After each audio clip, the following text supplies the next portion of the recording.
Sports Illustrated's MMA Knockout here today with the BKFC champion, King Kai Stewart, undefeated, taking on Jimmie Rivera at BKFC on DAZN. Kai, how's it going today?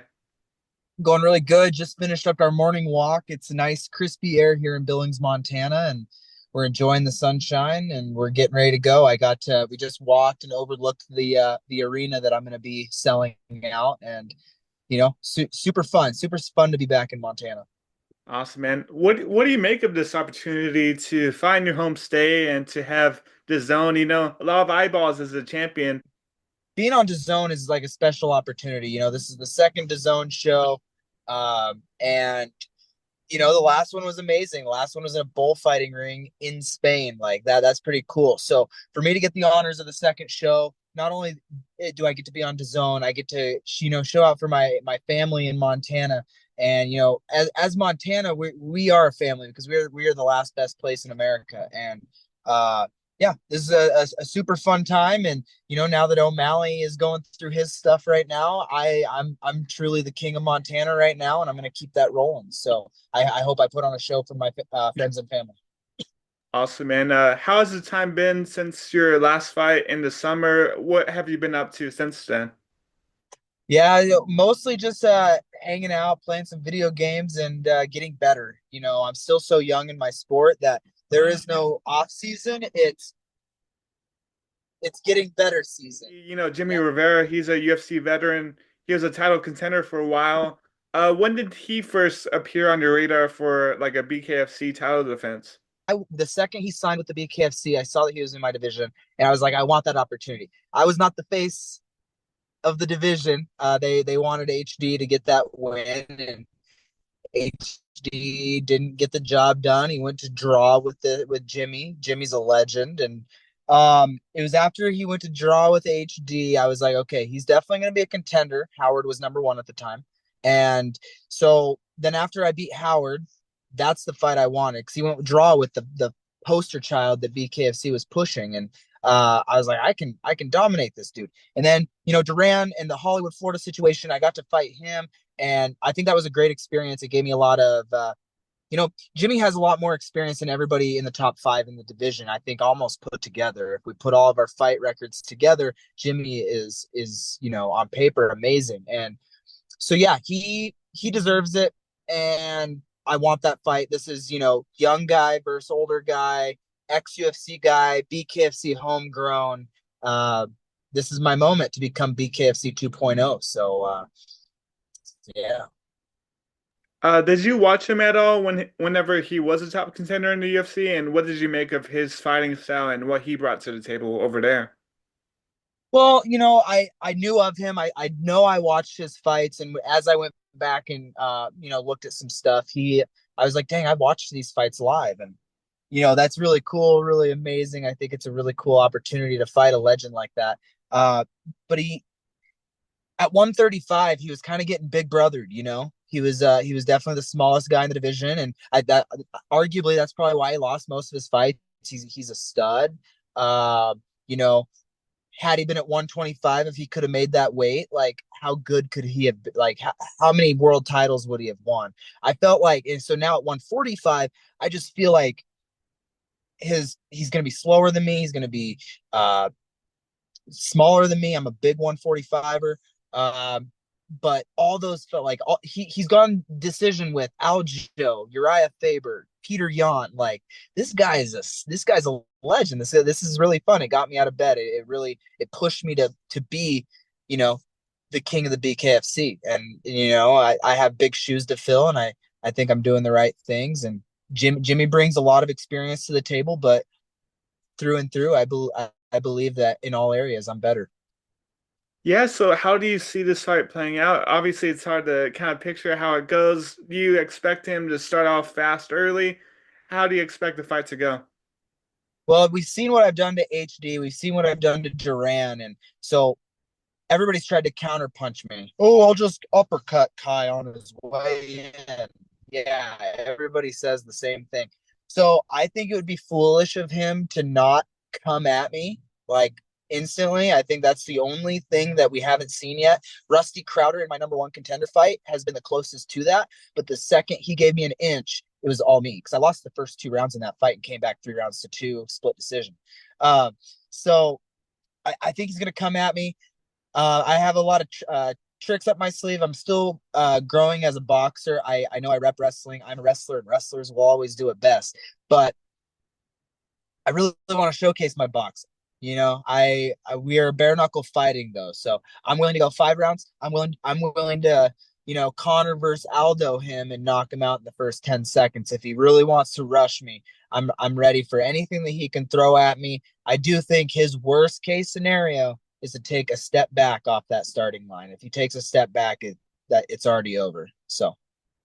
Sure, for sure, man. It's good to get your thoughts on the matchup. What are your thoughts on the energy that's gonna be with you in Montana, fighting in front of your home crowd as a champion on the zone? What do you think that energy will feel like, and is there like a lot of pressure on you going into this main event? Well, people said the same thing about pressure going into Miami, being the most hated guy in the BKFC. Bare Knuckle posted that. And I was like, well, first off, that's news to me. But second off, I'll take it. And, being able to go down to Hollywood, Florida, have almost everybody in that crowd. I sold 25 front row tickets. So I sold the high dollar ones, but not a lot of people were able to travel from Montana to Florida. So I got booed, booed, booed. It didn't bug me at all. The same thing. I won my high school state title in this arena. I've lost 2 high school state titles in this arena. I've won my pro debut. I've won amateur fights. It's all the same stage to me. It's all noise, and it becomes super special after the fight because during the fight I'm tunnel vision, but whenever Jimmie goes to sleep, I get to really enjoy the Montana support because we are going to go hard. Downtown Billings is going to be a really fun place. The evening of November 9th, maybe early morning, November 10th. So this fight literally has me cleaning out the entire featherweight division. Like the only reason the guy that's number one in the division right now is number one is because I've beaten everybody else. Like he has 0 top 5 wins. So this fight I truly believe sets me up for my champ status. I know I fought HD. They're really pushing HD right now. I think it sounds like he's going to get the next shot at 155. And if I think he wins that belt because I have a lot of respect for him and he's very talented. But we also saw what I did to him. So the second he holds that title, I need to go up and I'm going to take that belt from him too. And then, after that, I'm just looking for that King of Montana fight. Come on, O'Malley, take the gloves off and fight. Let's go. Let's do it. So after he knocked out Aljamain Sterling, he said that somebody mentioned my name to bring it up with Montana. Montana has 2 combat sports world champions. And he says, next question, that kid sucks. He was in my DMs talking shit. So it's like, come on, if I suck that much, come show me. And if you don't want to take off the gloves, I will be more than willing to come to MMA. As wrestling is my number one sport, and we saw how that went for you. So I have a lot of plans. I'm not overlooking Jimmie. I'm locked in. I feel great, and it's just the Jimmie Rivera fight really is just the next step into getting me to that O'Malley fight. I know socially, we have a long way to go because he's a superstar right now, and I respect that. And he's done a lot of great for Montana and the Montana scene. But let's do it. Let's have some fun. Awesome, and I feel like a lot of UFC stars they're hesitant to get in the BKFC ring. Like Nate Diaz, Jorge Masvidal, they're BMFs in their own right. They don't want to take off the gloves. So, I guess do you expect to see more UFC stars in the future as well? You facing off with Rivera, do you expect to see more UFC names thrown at you? Well, they said it on the last broadcast. They were talking about BKFC 2.0, who they're searching for their guy, and they mentioned my name in that hat. So I say that because BKFC 1.0 was bringing over all the UFC fighters that helped bring BKFC. Mike Perry ended up being the guy, but we had the likes of Michael Venom Page, we had Paige Van Zant, we had Trezano. Like we have so many Chad UFC guys, Mendez, but Jeremy yeah, Stevens, all of those guys. I guess that there's all there's so many, but I think we're to the point where bare knuckle doesn't need that anymore. Now, bare knuckle's never going to turn those guys away, and I do think we will see more and more come over just to maybe even just one offs just to try it. But we're getting to the point where us homegrown guys, we're selling enough pay-per-views, we're selling enough tickets that the train's rolling. Like we don't need that no more. However, I invite all ex UFC challengers because that they're bigger names. Jimmie Rivera, went draw with HD, and people say, oh, he doesn't deserve the shot, but he's a legend, and this does a lot for BKFC, giving him this title shot. And yeah, I hope to see more UFC guys, but we don't need it. We want them, but we don't need them. And last question for you, Kai. Just thank you again for the time.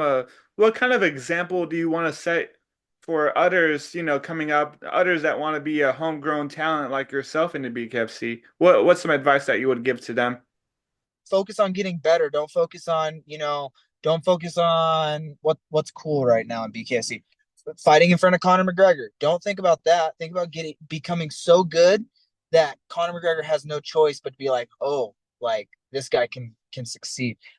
I have exceeded all expectation, and because nobody expected me to win my 3 belts. Nobody. And now people are finally starting to realize that I'm not doing it to win and lose. I'm doing it to get better. I'm doing it because I'm grateful, and I'm doing it because I love the sport.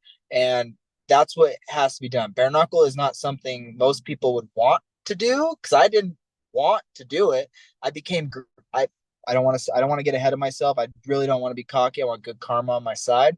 But like I really found my route. So have fun, be grateful, and really enjoy it. If you don't really enjoy it, it's probably not for you.